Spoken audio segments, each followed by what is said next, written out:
Hello, my name is Emily, and you are watching the Dalton and Tomich YouTube channel. Today, we are here with Dan Dalton, a partner in the law firm Dalton and Tomich. Dan is a nationally recognized authority in trust clause litigation and has worked with hundreds of churches who have left their denominations and retained their property.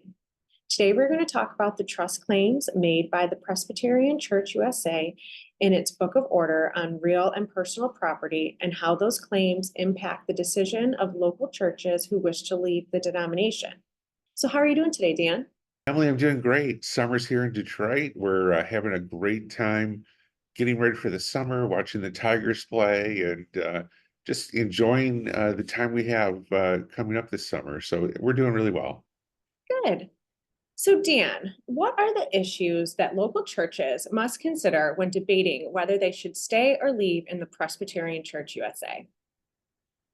Thanks, Emily. There's a lot of issues to consider, and they come under three main categories.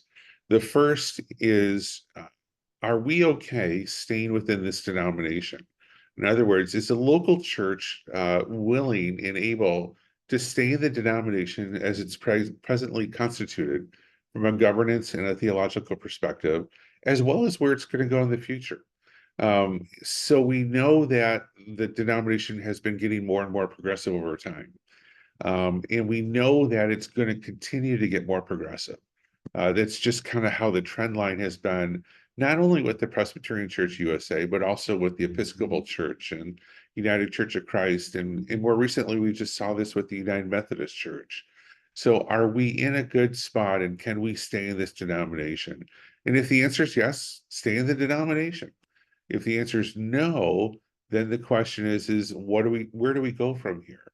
And that's going to be one of two paths. Do we go and we start a new church and just leave the property, or do we try to retain our property and work within the system or within the court system to keep that property? And that's really those one of those three areas each church needs to look at. Do we stay? Do we go? If we go, do we start something new, or do we work within the Presbyterian system or the civil court system to retain the property? Either way, we can help you facilitate that conversation with your congregation.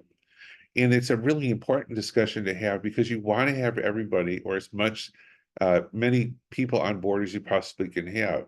If you have a split congregation, meaning more than like 50% of the folks that are just not with you, then I wouldn't do this. It's a hard process. It's expensive. It's unpredictable. And it's difficult to go through it. I've gone through it personally. I've helped churches, hundreds of churches, go through this process. So if you don't have a commitment from your church, then please don't do this. It's not good for you. But if you do have a commitment and you feel that you can't live in the denomination anymore, then have those discussions with your church leadership first, and then with the members later in terms of where do we see this church 5, 10 years from now? What's our vision for this church? Do we see ourselves affiliated with the denomination? Do we see ourselves to being independent? How do we see ourselves governed? Who's going to lead the church? Those are really important questions that you can have and you can ask internally among your membership and among your leadership. And again, we can help you facilitate those questions, because when you give us those answers, then we can help move forward to the next steps and lead you to a new direction if that's where you want to go.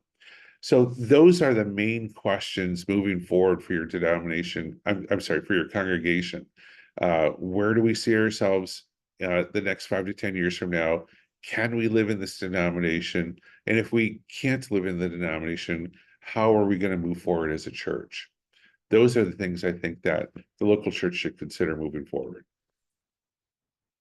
Thank you for your insight, Dan. If your church is interested in setting up a consultation with Dan, please reach out to our office at 313-859-6000 or email us today. Thank you.